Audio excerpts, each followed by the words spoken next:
I'm happy to have a conversation with Mr. Charath Narsimhan, who is the managing director of Indian Terrain.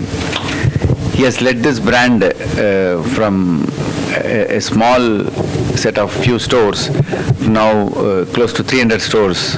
For over a past decade, he has grown this brand very well.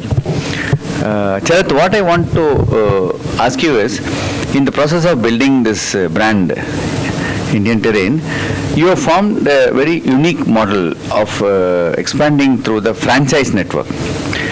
Typically, the perception is when you have a franchise network, there is some dilution of the brand, the freshness or the service.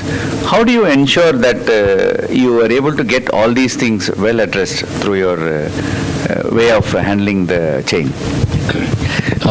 Good to once again catch up, Vasanth.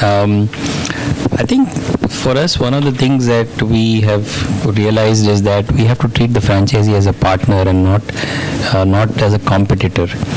The second thing we did is we realized that we are running a fashion business where we are always thinking ahead in terms of what is trends, etc.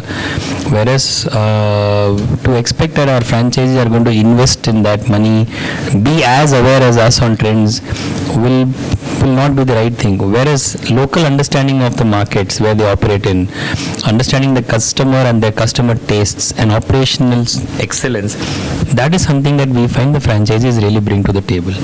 So we devised a unique model which we very clearly rolled out, where we said the risks on the product is ours to take, but operational excellence and making sure that the customer always feels that there is nothing like a franchisee or a company-owned showroom is on the role of the franchisee. So that first model change itself made a big difference, because then franchisees didn't have to worry about stock and have I overbought or have I bought the wrong thing, but could actually just all the time help us with feedback on what's doing well, what's needed, and make sure that the store is kept to the highest standards. That has been one of the ways in which we have been able to find that we have grown. The second thing is we've always believed that we need to have minimal franchisees, and each one should grow to more stores, that they understand the ethos of the brand, they know what is needed to succeed. So we've always encouraged the same franchisee to scale up first, at least up to 7, 8, 9 stores, before we look out for a second partner. And that has made sure that they have invested in us in a big way. They understand what is needed, and they're able to just replicate the same processes across without us having to invest so much of time in rolling out the same processes in multiple stores. Wonderful. And in this process, is there any role of technology now or moving forward which helps you ensure that this kind of consistent delivery is sustained? Absolutely. In fact, till the GST regime came about 5 years back, you know very well that a lot of models you have to sell to a franchisee, and the taxation rates were different. Today, actually, with one seamless rule, we've more and more moving to a model by which the entire thing is seamless. Inventory is all kept on us. The franchise is an operating partner. Technology is being used to move around inventory between stores. Technology is now being used to connect with our own web store, so that if customers buy online and delivery can be done from the nearest store, so we're able to give it quicker, we're able to make sure that inventory doesn't get stuck in a store, and vice versa. If a customer walks into a store and he doesn't find everything with the assortment, the store team is able to quickly look up and see if it can be delivered from some other store nearby. In fact, we run a point of sale system by which every store can see what is there in every other store in their entire region, and so they are able to easily kind of deliver it to the customer from any of their network stores without having to lose out on that.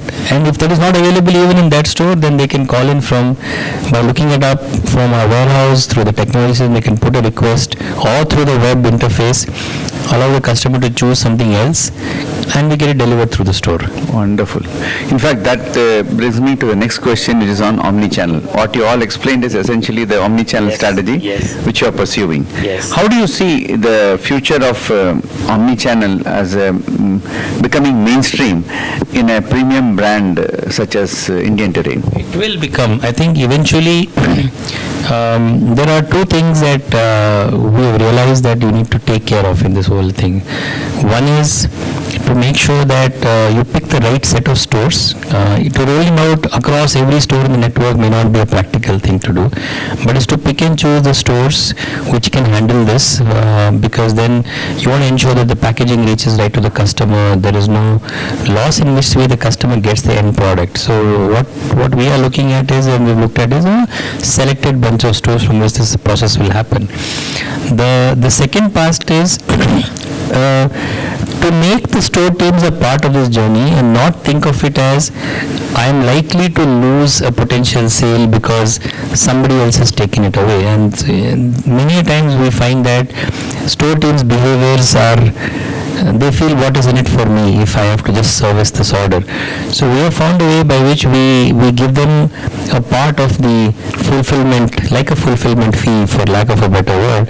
So they feel that, hey, it doesn't matter if I have to still service because I'm still going to be able to get something out of it from my store, and it is actually one less piece that may potentially go later on at a sale or something else like that, which will in turn help them in their incentives and so on. So now there is a renewed behavioral change where they are eagerly looking to saying, if I get omni orders, I'm going to service them first. Oh, that's wonderful.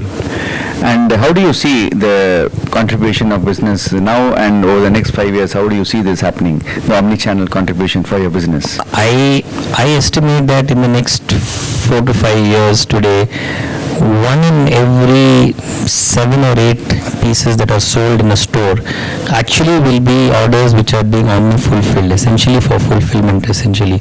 And it will move from very quickly. Today it might be even 1 in 30, but it's going to quickly move towards less than 1 in 10 in the next 4 to 5 years' time. Customers don't have time. Customers want quick delivery. Customers also want a wider choice. And a physical store can only give you so much. Yes. Right? So this is the opportunity that Omni provides to fulfill both those needs.